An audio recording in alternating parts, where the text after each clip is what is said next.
അമ്മുക്കുട്ടീനെ സ്കൂളിൽ നിന്ന് വിളിച്ചോണ്ട് വരുന്നുണ്ട് സിയാദെ. ഞങ്ങൾ എന്നിട്ട് നേരെ പോകുന്നത് ചങ്ങനാശ്ശേരിയിലേക്ക്. ഇന്ന് സിയാദിന് ഡ്യൂട്ടി ചങ്ങനാശ്ശേരിയാണ്. അതുകൊണ്ട് ഞാനും പറഞ്ഞു ഞാനും കൂടെ വരാം, അങ്ങനെ പാപ്പിച്ചിനെ കാണാമല്ലോ. കോട്ടയെത്തിയപ്പോഴേ അടമഴ. അങ്ങനെ ഞങ്ങൾ ലുലുവിൽ കയറി ഫുഡൊക്കെ കഴിക്കാൻ വേണ്ടി കയറുകയാണ്. സൽക്കാരയിലെ ബിരിയാണി എനിക്ക് ഭയങ്കര ഫേവറേറ്റ്. അത് സിയാദിന് അറിയാം. ഞങ്ങളുടെ വെഡിങ് ആനിവേഴ്സറി ആയിരുന്നു കഴിഞ്ഞ ദിവസം. പിന്നെ ബിരിയാണി വാങ്ങിച്ചു തരാമെന്ന് പറഞ്ഞ് സൽക്കാരെ കയറി ബിരിയാണി വാങ്ങിച്ചു തരാൻ വേണ്ടി കൊണ്ടുപോവാണേ. അവിടെ ചെന്നിപ്പോൾ അമ്മുക്കുട്ടി ഭയങ്കര വഴക്ക്, അവർക്ക് ഐസ്ക്രീം വേണമെന്ന്. അങ്ങനെ തന്നെ ഞങ്ങൾ ചിക്കൻ ബിരിയാണി എല്ലാം വാങ്ങിച്ചു കഴിച്ചു. ഹൈപ്പറിൽ കയറിയ സാധനങ്ങളൊക്കെ പർച്ചേസ് ചെയ്യാൻ വേണ്ടി പോവാണേ.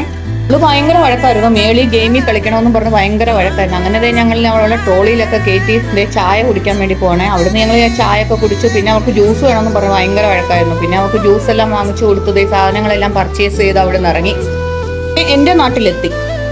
ഇവിടെ എത്തുമ്പോൾ ഭയങ്കര സങ്കടം. ഇപ്പം അമ്മയുടെ ഓർമ്മ ഭയങ്കരമായിട്ടും കടന്നു വരും.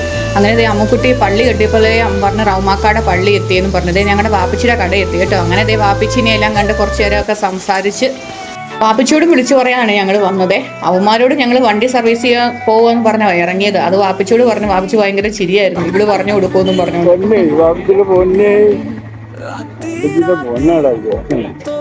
പിന്നെ വാപ്പിച്ചിനെ കണ്ടതിന് ശേഷം എന്റെ സഹോദരന്റെ വീട്ടിലെത്തി. അവന്റെ വീട് പണി നടന്നുകൊണ്ടിരിക്കുവാണേ. ഞാൻ പിള്ളേർ ഒറ്റയ്ക്കേ ഉള്ളൂ, വിട്ടു പോകാന്ന് പറഞ്ഞിട്ട് സിയാദ് സമ്മതിക്കത്തില്ല. ഷെബീർ അലീനെ കണ്ടിട്ടേ പോത്തുള്ളൂന്നും പറഞ്ഞുകൊണ്ട് അങ്ങനെ ഷെബീറിന്റെ അടുത്തെത്തി. ഷെബീറിനോട് ഭയങ്കര ഒരു അറ്റാച്ച്മെന്റാ സിയാദിന് കേട്ടോ. പുന്നാര അളിയനാ ഷെബീർ. അങ്ങനെ അളിയനോട് സലാമെല്ലാം പറഞ്ഞ് അവിടെ നിന്ന് ഇറങ്ങി. ഞങ്ങള് കാറിൽ കയറിയിട്ടും വർത്താനം ഇതുവരെയായിട്ടും കഴിഞ്ഞിട്ടില്ല. അങ്ങനെ ഞങ്ങൾ അവിടെ നിന്ന് ഇറങ്ങി കോനാട്ട് ഗ്രൂപ്പിലെത്തി. പടം മഴയായിരുന്നു കേട്ടോ. അങ്ങനെ ജ്യൂസ് എല്ലാം വാങ്ങിച്ചു കുടിച്ചപ്പോഴത്തേക്കും പിള്ളേരെ കോള് വന്നിരിക്കുന്നു, സ്കൂളിൽ നിന്ന് എത്തിയെന്നും പറഞ്ഞു. അങ്ങനെ അവന്മാർക്ക് മന്തി വേണമെന്ന് വിളിച്ചു പറഞ്ഞു. അങ്ങനെ ഇരാറ്റുപേട്ടയിലെത്തി. ഗോകുലിയിൽ നിന്ന് മന്തി എല്ലാം വാങ്ങിച്ചു. പിന്നെ നാളത്തേക്കുള്ള മീനും വാങ്ങിച്ചു.